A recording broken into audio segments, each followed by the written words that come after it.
Kathiawadi home હોટેલમાં તમારું સ્વાગત છે। આજે હું એક ન્યૂ રેસીપી લઈને આવી છું। તો અત્યારે આપણે કેરીની સિઝન ચાલુ છે, તો આજે હું તમને એક સ્વીટ બનાવતા શીખવાડીશ। આજે આપણે મેંગો બરફી બનાવતા હું તમને શીખવાડી। તે બનાવવી ખૂબ જ ઇઝી છે અને 10 જ મિનિટમાં બની જાય છે। તો ચાલો આપણે બનાવવાનું સ્ટાર્ટ કરીએ। તેના માટે મેં એક બાઉલ લઈ લીધો છે। આપણે એમાં 2 વાટકી ઝીણું ખમણ નાખી દેશું અને 1 વાટકી ગરમ દૂધ। આને આપણે એકદમ સરસ 10 મિનિટ મિક્સ કરી અને આપણે આને 10 મિનિટ રહેવા દેવાનું છે, જેથી કરી અને આપણું ખમણ એકદમ સોફ્ટ થઈ જશે। હવે જો મેં એકદમ સરસ દૂધ મિક્સ કરી અને આપણે આને 10 મિનિટ રહેવા દેશું। ત્યાં લગીનમાં આપણે મેંગોનું કરી લઈએ। મેં 2 પાકેલી કેરી લીધી છે, એકદમ કેસર અને સરસ છે। મેં ધોઈ અને લઈ લીધી છે। હવે આને આપણે છાલ ઉતારી લેશું। છાલ ઉતારી અને આપણે આને કટકા કરવાના છે। મેં 2 કેરીના કટકા કરી લીધા છે। હવે આપણે મિક્સર જાર લઈ લઈશું અને મિક્સરમાં આને આપણે ક્રશ કરી લઉં છું। હું આને મેં ક્રશ કરી લીધું છે। હવે આપણે એક પેન લઈ લેશું, કઢાઈ, એમાં આપણે આ બધો રસ એડ કરી દેશું। હવે આને આપણે હલાવતા જશું। મેં કઢાઈમાં નાખી દીધી છે અને એક સાઈડ સતત હલાવવાનું છે। આપણે આવી ગયા છે। હવે આપણે અડધી વાટકી ખાંડ એડ કરી દેશું। એ તમારા સ્વાદને અકોર્ડિંગ તમે વધુ ઓછી કરી શકો છો। હવે આને આપણે સતત હલાવીશું જ્યાં લગીને આપણે કેરીનો રસ પેનને ચોટે નહીં ત્યાં લગીને આપણે આને હલાવવાનું છે। આ રીતના હું એક સાઈડ એક ડાયરેક્શનમાં હલાવતી રહીશ આને। તો આપણે ઘાટું થવા માંડ્યું છે, પણ હજી આ પેનમાં ચોટે છે। આપણે ત્યાં લગીને હલાવશું જ્યાં લગીને આપણે આ પેનમાં ના ચોટે ત્યાં લગીને આપણે આને હલાવતા રહીશું।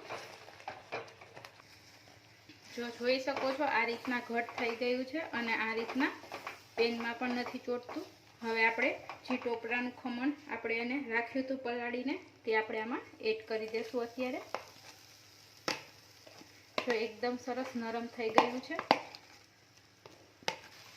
હવે આ બધું આપણે આને સરસ રીતના મિક્સ કરી દઈએ। આનું ફ્લેવર એકદમ સરસ નેચરલ આવે છે। જે આપણે એસેન્સ નાખીને કરીએ છીએ એના કરતાં પણ આ બહુ જ સરસ ટેસ્ટી બને છે। તો તમે એકવાર ઘરે જરૂર ટ્રાય કરજો। હવે આને આપણે ધીરે ધીરે હલાવતા રહીશું જેથી પેનમાં ચોટે નહીં એ રીતના।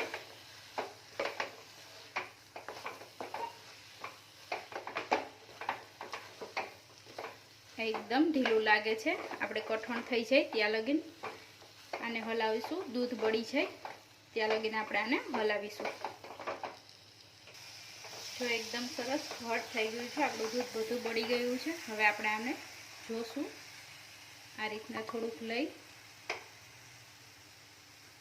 હજી સેજ ઢીલું લાગે છે। જો આ ચોટે છે, આ ચોટવું ના જોઈએ, પછી આપણી એકદમ સરસ ઢેફલી બનશે। આપણે આને હજી ઘડીક વાર હલાવીશું।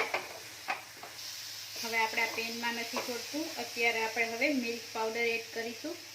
મિલ્ક પાવડર ઓપ્શનલ છે। મેં 10 વાળું મિલ્ક પાવડરનું પાઉચ આવે છે તે એડ કર્યું છે, તે મારે 1.5 પેકેટ છે। હવે આપણે આ બધું સરસ મિક્સ કરી લઈશું।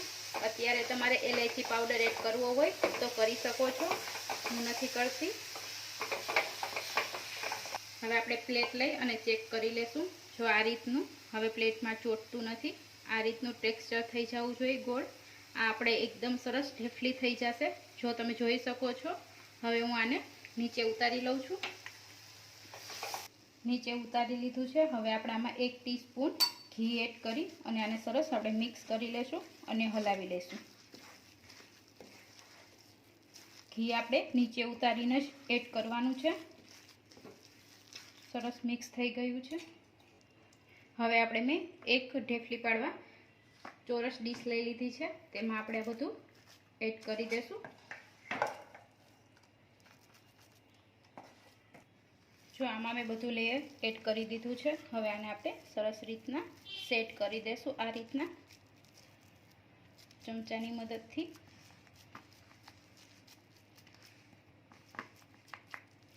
બધી બાજુ એક સરસ આપણે લેયર કરી દઈશું. મેં ઉપર બધે સરસ. હવે ઉપર આપણે પિસ્તાથી ડેકોરેશન કરીશું. આ રીતના પિસ્તા, કાજુ, બદામ તમારે જે નાખવું હોય તે. ઉપર ચાંદીનું વર્ક લગાવવું હોય તો તમે એ પણ લગાવી શકો છો. અને હાથની મદદથી સહેજ આપણે આ રીતના પ્રેસ કરી દેશું, જેથી પિસ્તા એકદમ સરસ ચોટી જાય. અને જ્યારે આપણે ઢેફલી બરફી પાડીએ ત્યારે ચાકુની મદદથી નીકળી ના જાય. આ રીતના મેં હાથના મદદથી એકદમ સરસ સેટ કરી દીધું છે. તમે જોઈ શકો છો એકદમ સરસ થઈ ગયું છે. હવે આને આપણે 2 થી 3 મિનિટ ઠરવા દેશું, પછી આપણે આને બહાર કાઢીએ. બરફી બની અને તૈયાર છે. હવે આપણે આને આ રીતના ઢેફલી પાડીશું બરફીની. તમે હોય તો આને 2 થી 3 મિનિટે તમે ફ્રીજમાં પણ રાખી શકો છો, તો પણ બહુ જ મસ્ત ટેસ્ટ આવે છે.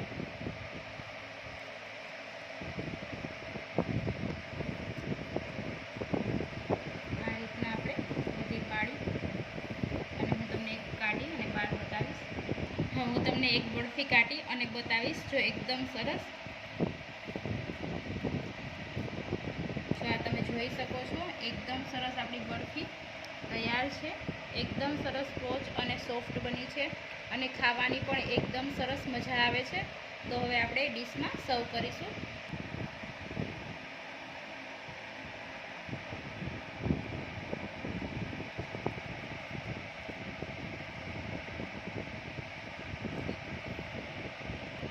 આપણી મેંગો બરફી બની અને તૈયાર છે. જો તમને મારી રેસીપી ગમી હોય તો લાઈક કરો, શેર કરો અને સબસ્ક્રાઈબ કરવાનું ના ભૂલશો. અને ઘરે એકવાર જરૂર ટ્રાય કરજો. એકદમ સરસ, ટેસ્ટી અને યમી બને છે. જો તમને ફરી મળીશું ન્યૂ રેસીપી સાથે. Thank you for watching.